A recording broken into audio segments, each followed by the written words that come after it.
le duc de Savoie. En direct des Alpes.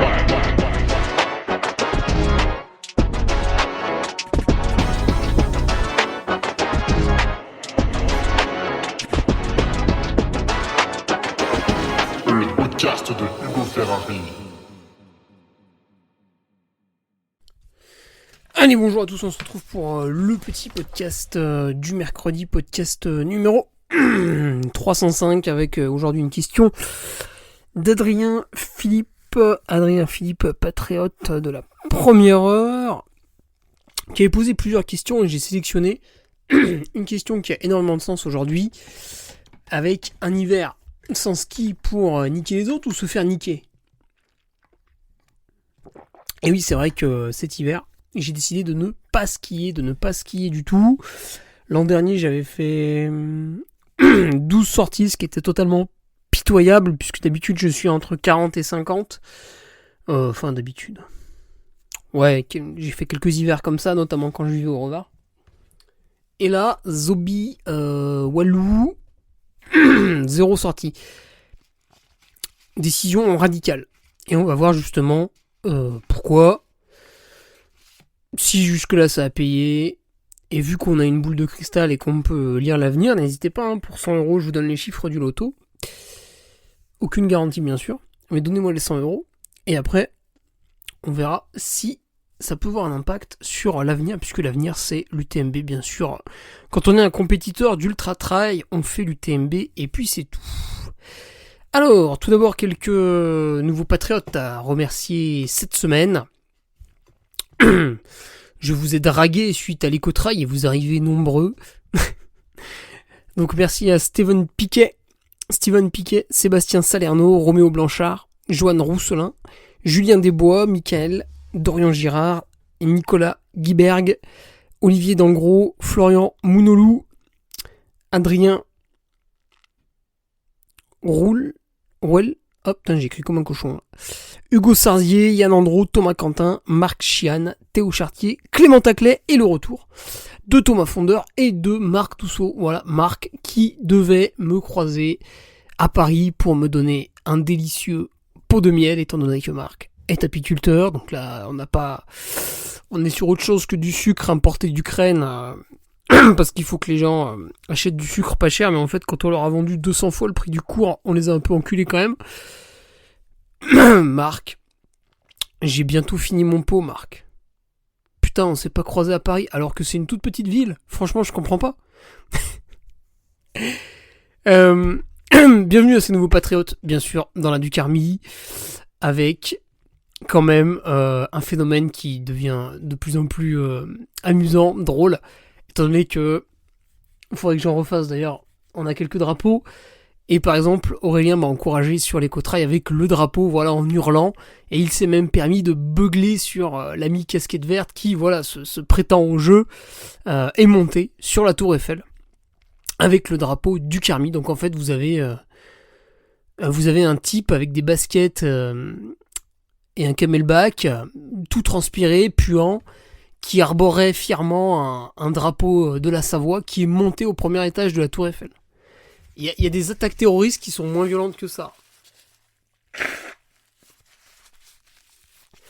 Donc voilà, super. Et aussi, donc j'avais un patriote Renaud, à qui je passe le bonjour, qui a fait l'écotrail en à peu près 10 heures.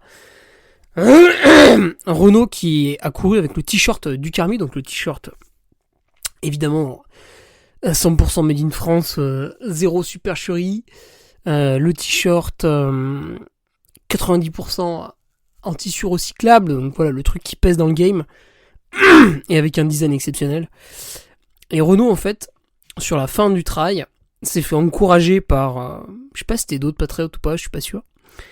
Et ils ont dit ouais, t'inquiète pas, Hugo il a fait 3ème, c'est super. Parce que voilà, le mec portait le t-shirt du Carmi, tu vois, donc il était immédiatement reconnu comme soldat de cette du Carmi. Alors les t-shirts, il en reste une petite quarantaine, je crois, sur mon site web.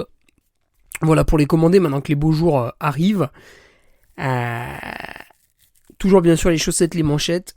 Et puis pour celles et ceux qui me découvrent peut-être le mercredi en podcast, il y a du contenu aussi très intéressant sur mon site web avec les films sur l'UTMB, sur l'échappée belle, le e-book, bien sûr, coécrit avec Nicolas Martin depuis 2021. Alors on apportera une petite touche spéciale ultra trail et puis on le publiera en livre, mais ce sera pas avant 2025, donc vous avez largement le temps d'acheter l'e-book. Vous pourrez dépenser de l'argent plus tard aussi l'an prochain, ne vous inquiétez pas.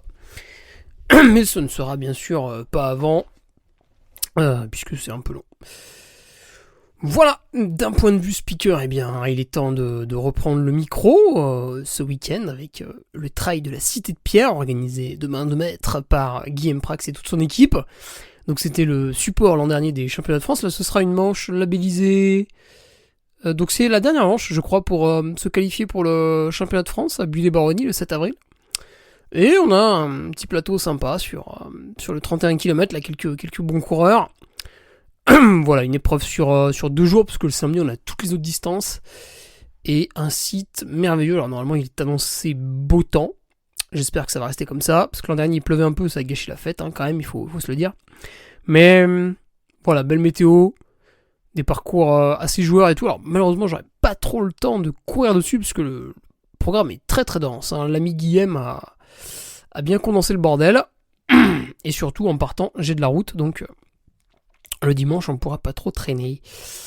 D'un point de vue athlète, bah écoutez, après cet éco-trail qui s'est globalement bien passé, place au repos. Prochaine course post-Tourelle dans 8 semaines, un truc comme ça. Donc on est peinard pour bien digérer, bien assimiler cet éco-trail. Vous aurez sur Patreon mon retour ce vendredi détaillé. Voilà, pour rappel, j'avais fait 35 pages sur l'UTMB. Là on est plus cool, on va être sur une 20aine de pages. J'attends pour finaliser que sortent les fameux index de performance UTMB. Et petite comparaison avec les codes ITRA. Bitrail nous a déjà réglé le truc. Alors Bitrail m'a évolué en me donnant la même cotation que sur les Templiers. Ça m'a un peu étonné. La course est quand même, de mon point de vue, beaucoup plus aboutie ici, mais bon, le système de cotation Bitrail prend en compte en fait les performances des autres concurrents, ce qui évidemment me révulse, puisque je ne suis pas... en fait, la performance des autres ne m'intéresse pas, ne m'atteint pas. Et l'index UTMB fait un peu pareil, à un degré moindre. Et la Cotitra, bien sûr, s'en inspire également. Donc, bon, on peut revenir sur ces différents trucs. Mais quand vous faites un 80 bornes plutôt plat, il y a peu de chances que vous ayez une bonne cotation. Il aurait fallu avoir... Sur 80 bornes, il faut avoir au moins 4000 mètres de dénivelé pour faire des bonnes cotes. Sinon, en fait, vous ne courez pas assez vite. Alors là, il y a toujours le mec qui fait la cote, qui va vous dire « Ouais, mais en fait, Kipchoge... ouais, mais Kipchoge, il fait pas du trail, tu vois. » Donc Kipchoge fait du marathon, c'est bien, et puis voilà, il fait pas autre chose en fait. Ouais, mais au lancer de fléchettes, Kipchoge, ouais, mais en fait Kipchoge en natation, oui, mais non, non. Alors c'est pas grave, j'attends de voir bien sûr cette Cotitra et cet index UTMB pour faire le petit tableau final de mon compte rendu, mais voilà, on est sur une petite vingtaine de pages, des analyses exceptionnelles bien sûr, avec le cardio tout du long, les écarts, voilà, un vrai retour quoi, un vrai CR, pas juste raconter sa life avec 3 paragraphes sur Facebook, sur LinkedIn. Il y a beaucoup de gens qui racontent un peu leur vie sur LinkedIn. Alors je comprends pas pourquoi ils travaillent pas ces gens-là, mais ils racontent leur vie, ouais. Ils en sont très heureux, très épanouis. Ça leur fait des séances de psy gratuites. Voilà. Je comprends pas trop pourquoi ils perdent un temps fou à écrire des choses inutiles comme ça sur Internet, étant donné que dans la plupart des cas, ils ne gagnent pas d'argent. Mais bon, visiblement, ça les détend. Vous allez me dire, pour la plupart du peuple, donc des gens qui ont une condition de vie assez bas de gamme, quoi, médiocre, bah, c'est vrai que c'est soit raconter sa life sur LinkedIn, soit poster des selfies grotesques sur Facebook, soit regarder Hanouna, quoi. Donc, bon, dans tous les cas, c'est de la merde. Mais la merde peut prendre différentes formes en fait. Bah comme quand vous allez aux toilettes, vous regardez votre caca, il est pas tous les jours pareil. Et bah là c'est pareil. La personne médiocre peut perdre son temps de plusieurs façons différentes en fait. Elle a tout un panel de médiocrité à portée de main, et elle va faire ça. Scroller les réseaux sociaux pour n'en tirer absolument aucun bénéfice. Voilà, ça aussi c'est une autre action très importante pour gaspiller son temps libre, parce que vous avez tous beaucoup de temps libre. Mais vu qu'il faut être absolument au courant de tout sur les réseaux sociaux pour au final rien recracher comme savoir, bah vous n'avez plus de temps libre. On vous a bien volé vos temps de cerveau, on vous a bien niqué là-dessus quand même. Vous êtes bien docile en tout cas, ça fait plaisir. Pas vous bien sûr qui écoutez ce podcast à contre-courant. Voilà, d'un homme malade qui crache dans son micro. Et oui, un homme malade, bah qu'est-ce que tu veux, 80 bornes en 6 heures, 82 d'ailleurs. Ça n'a pas aidé à faire passer le petit rhume, voilà, ça l'a gentiment entretenu, et puis vu que ce week-end je vais animer pendant plus de 48 heures, ça va continuer, pendant que Jean-Michel a 25% de masse grasse sur son canapé, il n'a pas de problème. Alors, le podcast du jour, que dire ? C'est vrai que je n'ai pas skié cet hiver, mais c'est un choix que j'avais fait dès le début en fait. Il y a plusieurs raisons. Ah, j'ai oublié de vous faire ma pub Airbnb.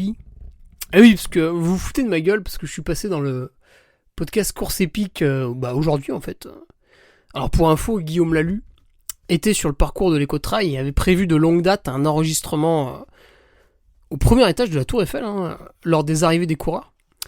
Et avec tout son matos, la caméra, les micros, les trucs, les machins. Et du coup, il avait prévu le coup avec Sylvain en fait, et il m'a dit putain Hugo, mais en fait, ça pourrait être top de vous avoir tous les deux. Et effectivement, c'était plutôt pas mal.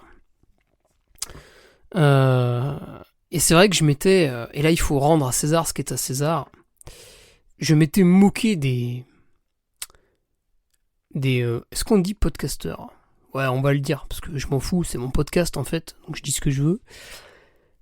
Je m'étais moqué des podcasteurs qui faisaient une pub au début de leur podcast, tu sais, une pub rémunérée, donc par exemple Guillaume l'avait fait pour Airbnb avec les Jeux Olympiques. Bertrand Soulier l'avait fait lui aussi sur son podcast Kilomètre 42. Alors je vais peut-être pas citer Extraterrien parce que sinon il va finir par porter plainte. Mais donc il y avait des...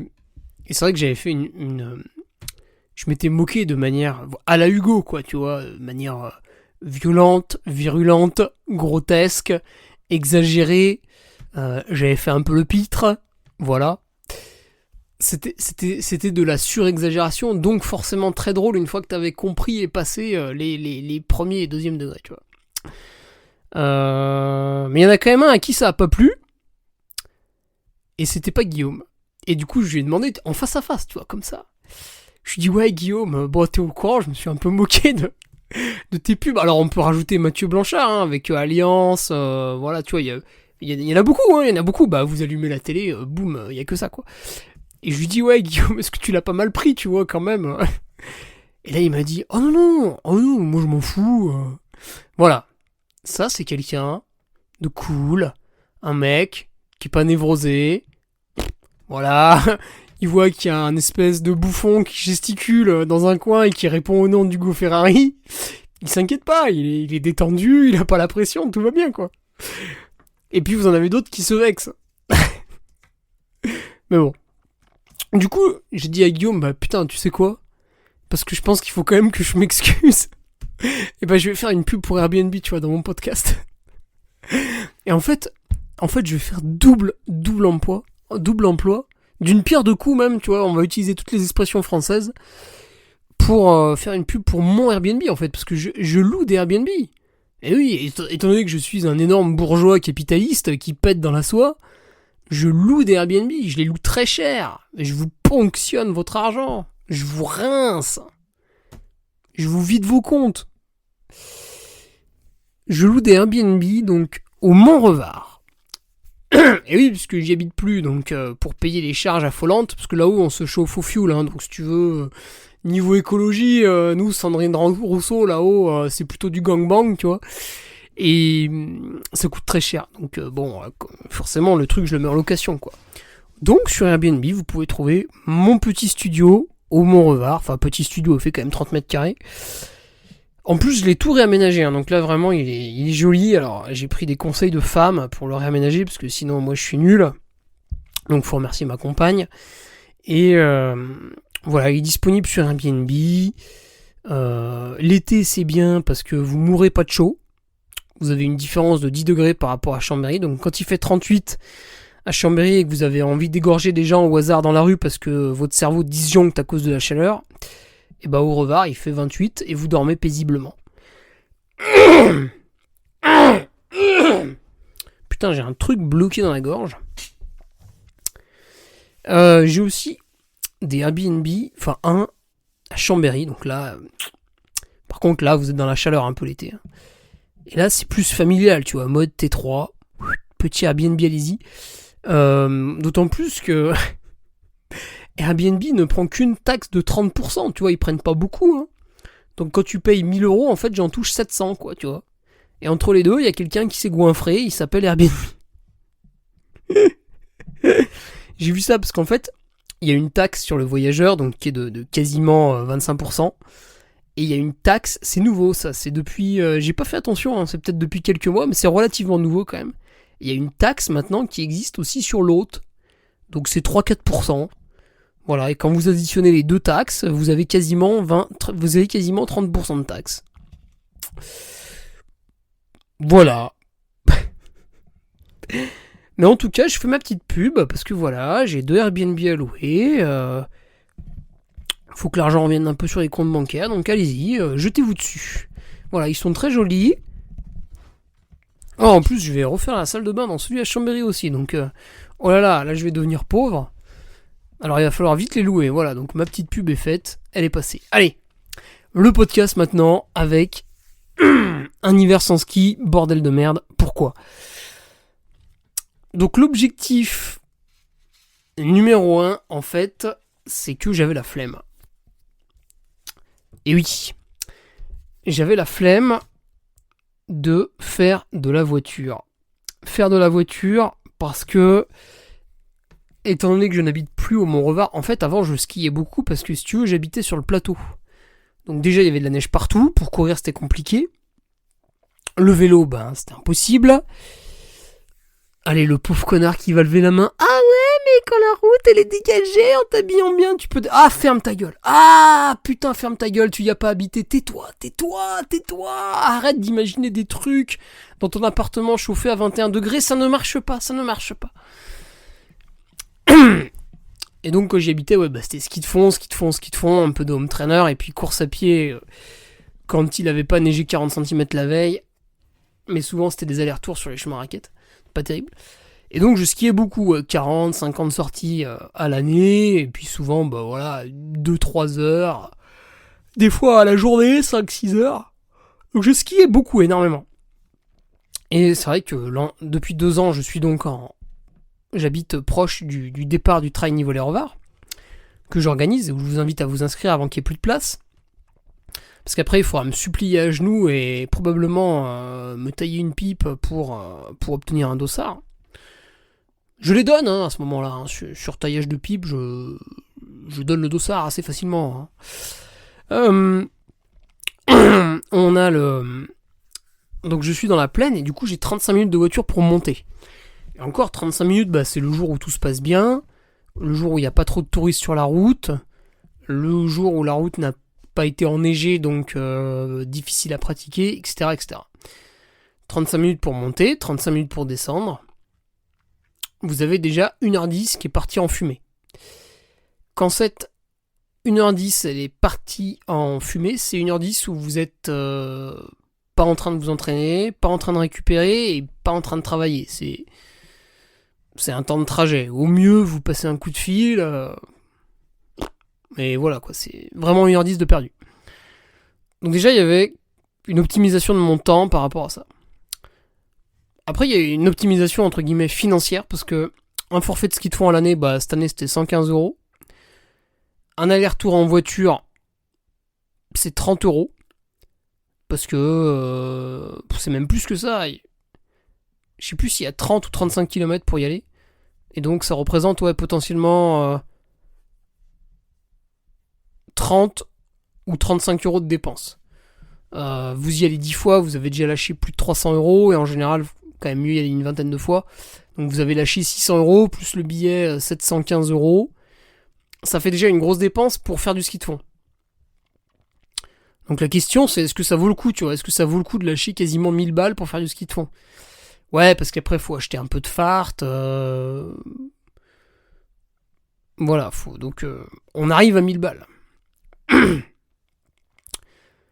Ça c'était ma réflexion. Donc on est sur un point de vue purement logistique. En fait, faire du ski de fond quand on habite sur le plateau, c'est bien. S'entêter à faire du ski de fond quand on est redescendu, est-ce que ça a un intérêt?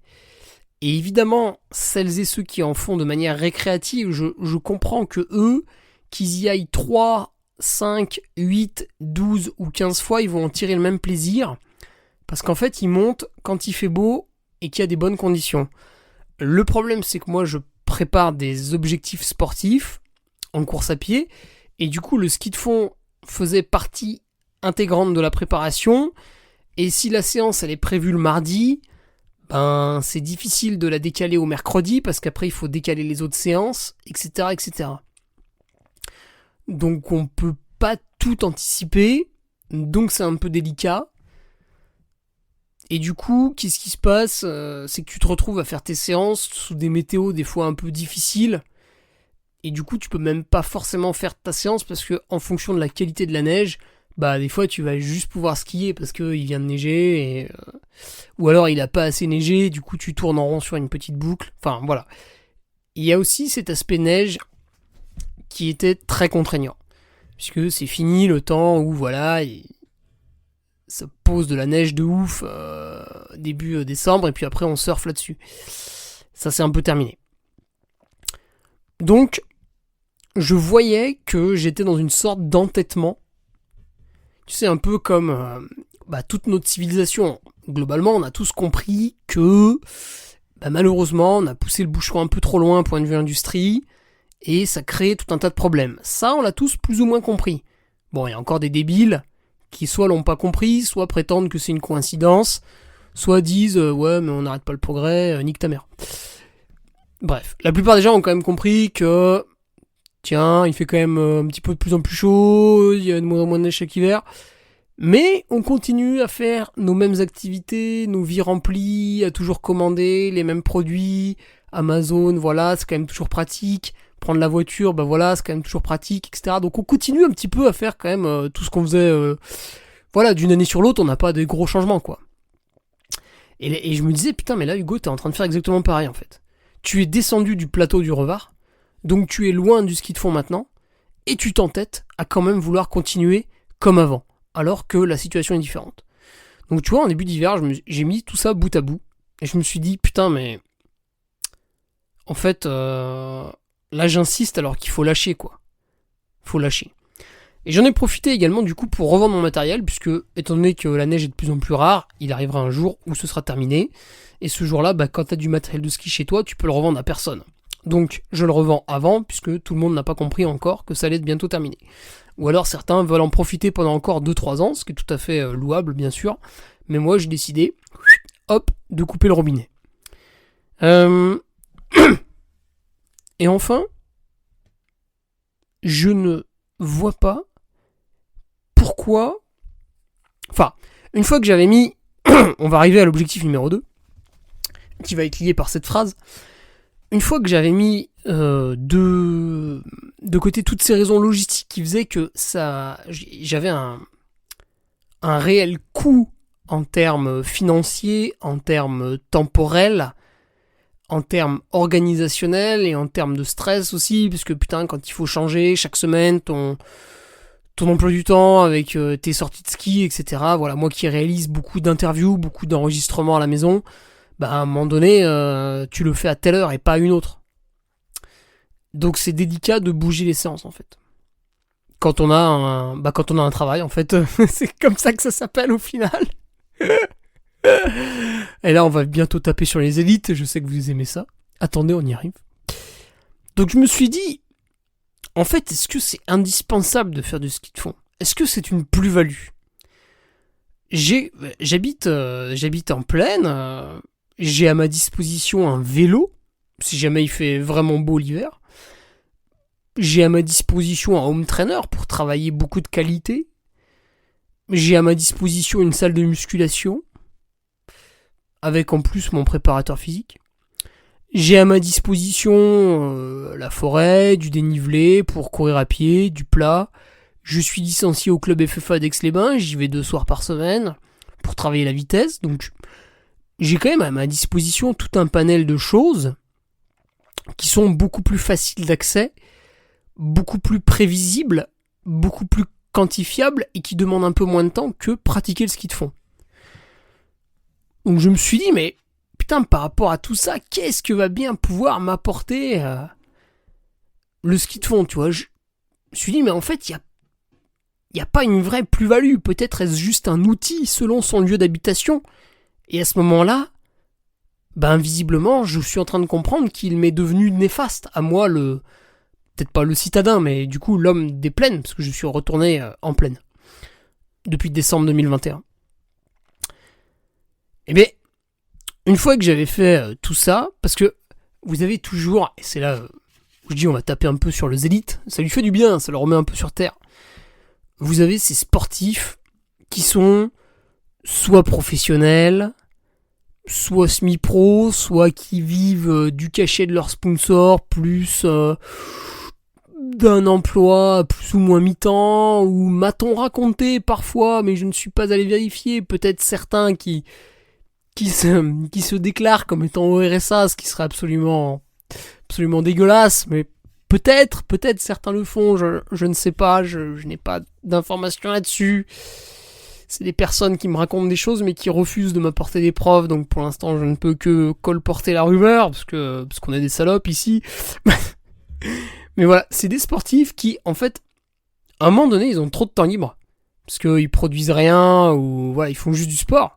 Ce qui peut être louable, hein, quand vous êtes le meilleur mondial, oui, vous faites juste du sport, vous êtes professionnel.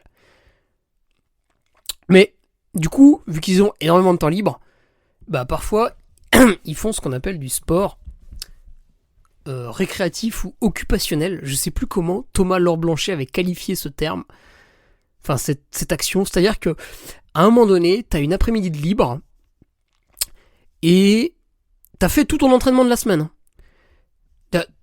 Disons que ton entraîneur il t'a entraîné du lundi matin au dimanche midi, d'accord ? Et le dimanche après-midi, t'as rien à faire. T'as fait tous tes entraînements. Et tu te dis, vas-y, je vais faire du ski parce qu'il fait beau et tout, cool. Et tu fais 2-3 heures de ski, tu fais des posts sur les réseaux sociaux parce que tu aimes raconter ta vie, etc. Voilà, il y a des belles photos. Ah, vous avez vu, il fait trop beau, il y a du soleil, il y a de la neige. Ah putain, mais ça fait 15 ans que je vois ces posts. Ouais, j'arrive même plus à les lire. Tellement j'en ai rien à branler en fait. Et est-ce qu'ils sont en train vraiment de développer une qualité cruciale qui n'est développable que de cette manière, ou est-ce qu'ils sont en train, en fait, de glander, quelque part de profiter de vacances ? Voilà, c'est un peu comme quand tu te baignes en vacances dans la piscine de l'hôtel et que tu mets une petite photo sur Instagram. Parce que ça fait rire tes 60 followers, ça leur donne envie, eux ils sont restés au travail, tu leur fais une petite vanne. Voilà, c'est comme ça que ça fonctionne dans la vie. Mais c'est ça la question, tu vois. Et cette question, je vais essayer d'y répondre, parce que cette année, je me suis appliqué le truc, je dis, vas-y, Zobi Walou, 0 ski, puis on verra bien. Donc, l'objectif numéro 2, après cet objectif logistique, c'était un objectif de performance. Parce que, si vous êtes patriote, après l'UTMB, vous avez eu le compte-rendu de l'UTMB. 35 pages, au fil desquelles je racontais ma course et ensuite j'en tirais les points forts, les points faibles, qu'est-ce qu'il faut faire dans le futur pour progresser, parce que là j'ai quand même fait 22e en 23h08 et devant moi, à part casquette verte, je suis pas sûr que les autres travaillent à 100%, tu vois. Donc qu'est-ce qu'il faut faire pour progresser ? Parce que là, visiblement, face à moi, j'ai du lourd, tu vois. Bon allez, je vous la fais brève, mais les Patriotes sont au courant du coup depuis le compte rendu. En gros, il faut être plus rapide et plus endurant à plat, parce qu'il y a toujours, par exemple, en s'inspirant de Casquette Verte, qui lui est très bon sur la fameuse partie Berton, Arnouva, et puis la partie un peu autour de la Foulie, là, qui est très plate, où il faut beaucoup courir. Lui est évidemment très fort, parce qu'il court toute l'année, plutôt à plat, etc. Donc il a une endurance pour courir à 12-13 km/h qui est quasi illimitée, en fait. Et mon constat, c'était de dire, bah voilà, il faudrait que je m'inspire un peu de ça. Donc en fait, que je cours plus et plus vite. Parce que moi, quand il y a du plat, bah dessus, d'habitude, je cours à 10 km/h, tu vois, je m'en fous. Sauf si j'avais un exo à faire. Donc c'est ça que j'ai travaillé tout l'hiver. Il y avait aussi une deuxième qualité à développer par rapport à la descente. Mais c'est pas l'hiver qu'on le développe. Même si j'ai fait des choses pour poser les bases et ensuite pouvoir le développer correctement. Mais je ferai ça plus tard. Il y avait aussi une volonté d'optimiser son temps pour la performance, dans le sens où, quand je vous ai dit que je perdais 1h10 de voiture à aller faire du ski, du coup, pour le même type d'effort, je bénéficie d'1h10 de récupération supplémentaire. 1h10 de récupération supplémentaire, typiquement, c'est 40 minutes de bottes de pressothérapie et 20 minutes d'étirement. Ou 30 minutes d'automassage et 20 minutes d'étirement, tu vois. Donc en fait, un aller-retour au ski économisé, c'est une séance de récupération en plus. Et ça, c'est pas négligeable pour la performance, puisque je rappelle que l'hiver, étant donné que j'ai un peu plus de temps, j'aime bien me fixer un objectif à la sortie de l'hiver. Voilà, souvent ça a été la Transgrande Canaria, et puis cette année ça a été l'Ecotrail de Paris. D'ailleurs, en 2019, je suis allé sur la Transgrande Canaria après un très gros hiver de ski de fond, peut-être mon plus gros hiver. J'avais très peu couru, et c'est vrai que la Transgrande Canaria, en fait, s'est bien passé sur la première moitié. Alors à l'époque, je gérais très mal le pacing, donc par rapport à ma Transgrande Canaria 2022, ou même à aujourd'hui, ce serait dur de comparer. Mais c'est vrai qu'après, sur la fin, je m'étais complètement écroulé, et je ne courais quasiment plus. Enfin, c'était lamentable, quoi. C'était pas terrible. Est-ce que c'était lié au manque de course à pied l'hiver ? Est-ce que c'était lié à la mauvaise gestion du pacing ? J'ai pas forcément la réponse à vous apporter. Donc cet hiver, j'ai fait exactement ce que je vous dis. C'est-à-dire, l'hiver a été dédié au plat, avec un léger maintien en bosse. Voilà, les semaines étaient généralement entre 2500 et 4000 D+. Et puis beaucoup de musculation aussi. Et arrivé au championnat des Alpes de cross, donc qui rassemble la Savoie, la Haute-Savoie et l'Isère. C'est un championnat très dense, avant de passer à la région Auvergne-Rhône-Alpes, qui est la demi-finale avant les championnats de France de cross. Et bien là, j'ai drastiquement diminué la musculation et le dénivelé par semaine pour être performant justement à cette demi-finale de championnat de France de cross. Parce que cet entraînement hivernal, donc sans ski et avec beaucoup plus de course à pied, pour l'instant, il a porté ses fruits, puisque j'ai été sélectionné aux demi-finales de France de cross, ce que je n'avais pas réussi à faire en 2023. Et je viens de terminer 3ème de l'Ecotrail de Paris, sur un 82 km et 1300 D+, qui est donc une course pour moi très plate, complètement inconnue, sur laquelle je donnais pas cher de ma peau il y a 6 mois. Et évidemment, au fur et à mesure que la prépa a avancé, j'étais assez serein. Maintenant, je n'imaginais pas forcément faire cette place. Après, j'imaginais quand même un top 5, parce que la densité était pas énorme au départ. Enfin, si, mais il n'y avait pas de très gros favoris. Et j'imaginais tourner un peu autour des 6 heures, mais c'est vrai que le parcours a été un peu rallongé, parce qu'on a évité quelques marécages. Et on est passé dans 2 endroits différents, le hangar Y et le tour du vélodrome à Saint-Quentin. Donc voilà, parcours très plat que j'ai réussi. Donc pour l'instant, l'hiver est validé. C'est-à-dire que là on est le 20 mars et je je récupère de mon premier objectif. L'objectif a été réussi et la qualité à développer cet hiver a été faite. Donc pour l'instant, sur les cases Road to UTMB, on les a toutes cochées jusqu'à... Voilà, maintenant on va passer à d'autres phases de la saison, donc remettre du dénivelé, etc. Après remettre des séances très longues à pied, des 8-10 heures, etc. On va passer à d'autres phases de la saison pour nous amener jusqu'à l'UTMB. Mais pour l'instant, cette phase a été réussie.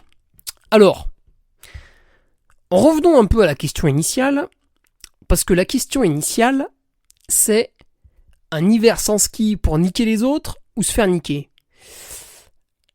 Dans un but d'UTMB. Parce que, évidemment, là, quand tu prépares l'éco-trail, évidemment, ne pas faire de ski est une bonne idée, puisqu'il faut juste courir, entre guillemets.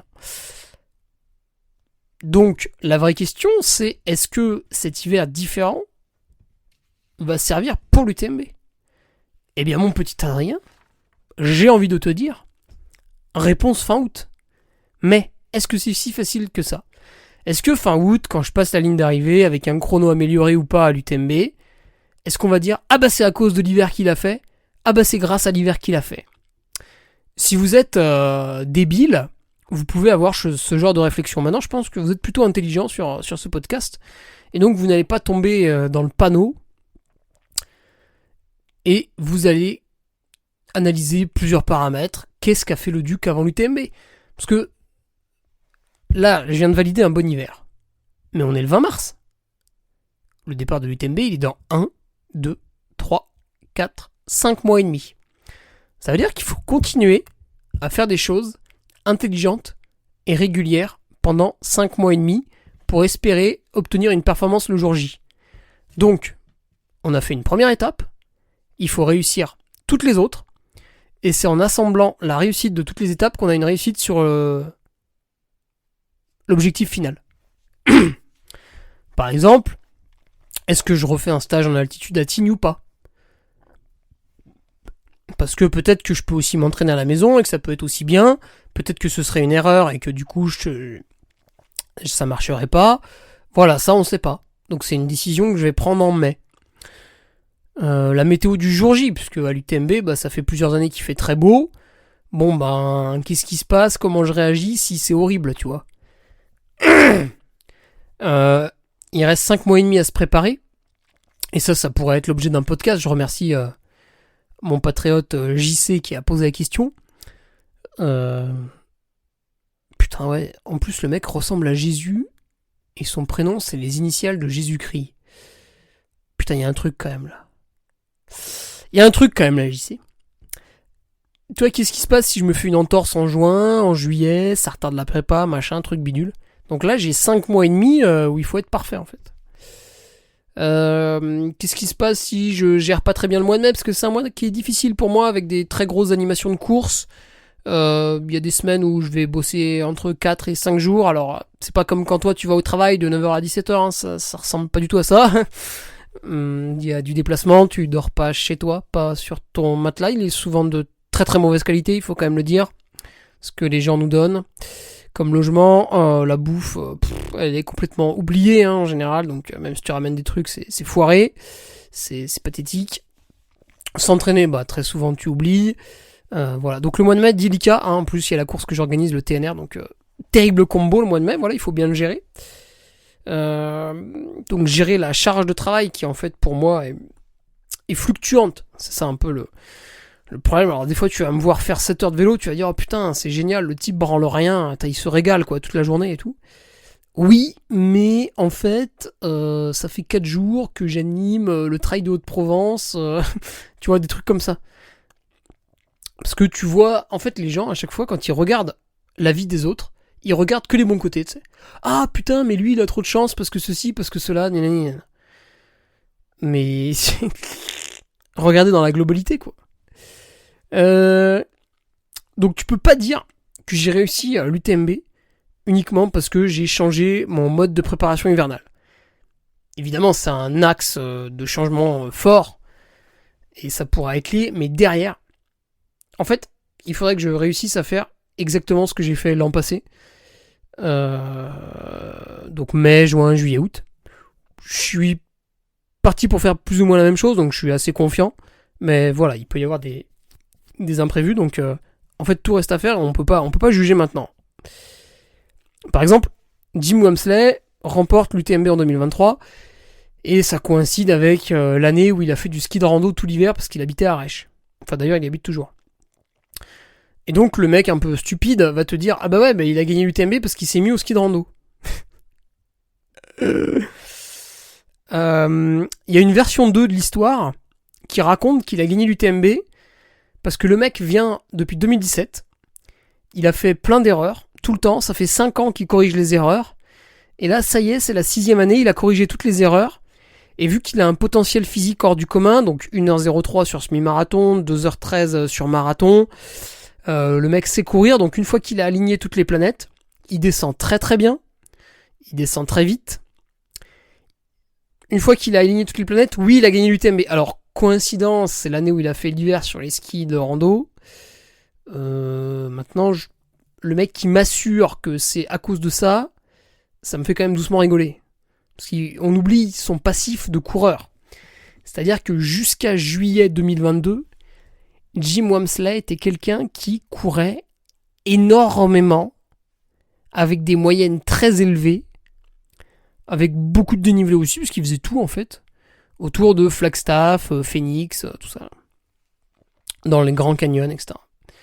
C'est un mec qui, je crois que c'était en 2021, où il avait fait son stage en altitude 3 semaines près de là où il y avait la Hard Rock. Et le mec a passé 3 semaines en altitude, il dormait en tente, donc la récupération devait être absolument dégueulasse. Et il faisait presque 300 bornes par semaine, donc c'était la folie, quoi. Est-ce qu'il a performé par rapport à ça ? Ou par rapport à ton ski de rando pendant 3 mois, tu vois, Alors, c'est sans doute un mélange des deux, hein, avec un pourcentage plus ou moins réparti, mais on peut pas affirmer que c'est à cause du ski de rando, quoi. Alors oui, la coïncidence est exceptionnelle, hein, mais voilà, il faudrait m'expliquer pourquoi on pourrait éventuellement l'affirmer. Pour l'instant, moi, je suis dubitatif, quoi. Tu vois, le mec, il a fait du ski de rando parce qu'en fait, il habite à Arèche et quand tu sors de chez toi, tu peux mettre les skis et partir. Et forcément, vu qu'il y a de la neige partout, même quand l'hiver il est médiocre, tu peux pas aller courir. Alors, qu'est-ce qu'on peut dire de plus au final ? C'est qu'il faut faire ce dont on a besoin en fait. Il faut pas se dire, ah putain, mais lui il fait du ski de fond, ah bah je vais faire du ski de fond. Ah putain, mais lui il fait du ski de rando, ah bah je vais faire du ski de rando. Ah putain, mais lui il fait que courir, ah bah je vais faire que courir. En fait, il faut que vous vous dites, la réflexion, c'est toujours la même, c'est toujours très simple.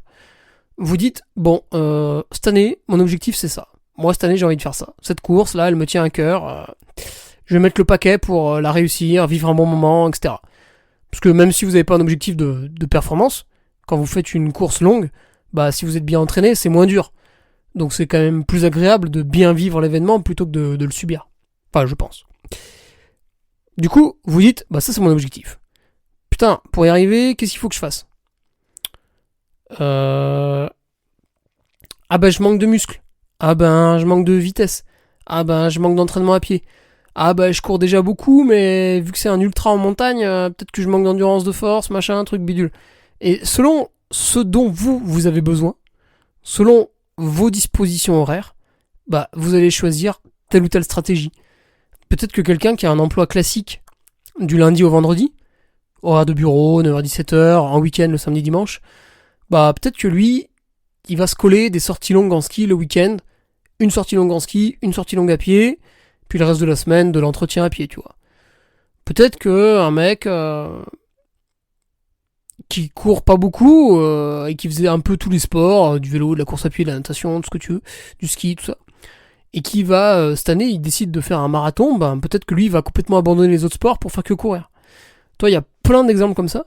Peut-être qu'un trailer, tu vois, je pense par exemple à Renaud Rouanet, qui est un excellent ultra trailer sur les terrains techniques, échappée belle, toutes les saloperies, là. Et imaginons cette année, Renaud Rouanet, il dit, bah non, moi en fait, j'ai envie de performer au Lavaredo, tu vois, ça lui prend comme ça. Je dis ça au hasard. Bah peut-être que Renaud, il aurait intérêt justement à faire que de la course à pied à plat, quoi. Enfin, disons à mettre l'accent là-dessus, quoi. Parce que le reste, ça va, hein. L'endurance musculaire, le pied montagnard, tout ça, il l'a, quoi. Le mec est solide. Donc voilà, il faut partir, il faut réfléchir, il faut dire, bon, mon objectif c'est ça, de quoi j'ai besoin, quels sont mes dispos, et là, vous prenez votre palette, et vous utilisez les outils. Hop, je mets du home trainer. Hop, je mets du ski. Hop, je mets de la sortie longue à pied. Hop, je mets des entraînements à plat à pied. Etc, etc, etc. Avec votre palette, vous faites un joli tableau, et vous obtenez une belle réussite. Donc par exemple, moi, les lacunes identifiées, c'est qu'à un moment donné, il faut courir un peu plus vite lorsque les portions sont entre guillemets courables, et pas juste se contenter d'un mini-trot à 10 km/h. Et un autre point à améliorer, c'est descendre vite, mais ça sert à rien de faire des KV en descente l'hiver, on réserve ça à un petit peu plus tard. J'ai identifié ces deux choses. J'en ai déjà bossé une cet hiver. Bien sûr, il y aura un petit entretien quand même tout au long de l'année jusqu'à au moins juin. Et après en juillet, on partira quand même sur du SP UTMB, mais au moins jusqu'à juin, il y aura un petit entretien. On va diminuer comme ça gentiment. Et après, on va passer justement au développement du deuxième point fort, la descente. Donc tu vois, on va diminuer le développement du premier point fort, augmenter le développement du deuxième point fort, les deux courbes vont se croiser, tac tac. Tout est bien fait, quoi, c'est magnifique. Et voilà, quoi, c'est tout. Donc amis patriotes, écoutez, vous allez avoir le petit retour sur les côte-rails. Je le tape gentiment là, mais c'est vrai que, vu que globalement la course s'est bien passée, bah je sais pas trop quoi vous dire. Non, je déconne, je vous ai fait un super CR. Voilà, j'ai essayé pour ceux qui trouvent que les trucs théoriques sont un peu trop chiants de vous mettre un peu de photos, un peu de courbes, des courbes graphiques aussi. Voilà, ça sera disponible vendredi sur Patreon bien sûr. En attendant, je vous fais à tous une grosse bise, même aux gueux bien sûr qui écoutent ce podcast. Et je vous dis à la semaine prochaine pour une nouvelle question. Voilà, n'hésitez pas à m'en poser sur ma boîte mail, contactez-moi sur les réseaux sociaux et je vous la donnerai. Voilà, très très bonne semaine à toutes et tous. Je vais continuer à récupérer gentiment de cet éco-trail qui a été une belle réussite à tous les points de vue. Salut. Tu viens d'écouter le podcast du Duc de Savoie. Si tu souhaites approfondir avec de pertinents articles d'éminents spécialistes, rejoins le Patreon. Tu feras ainsi partie, en tant que fidèle patriote, de la très prestigieuse Duke Army. Si l'humour est ton leitmotiv et que tu n'as peur de rien, viens sur l'Instagram. Si tu veux espionner le Duc, car tu es vil et sournois, son Strava est également à ta disposition. Enfin, si tu es vieux, presque sénile et ou débute dans les réseaux sociaux, contente-toi de suivre sa divine page Facebook, les liens sont dans la description. Que Dieu te garde et à la semaine prochaine.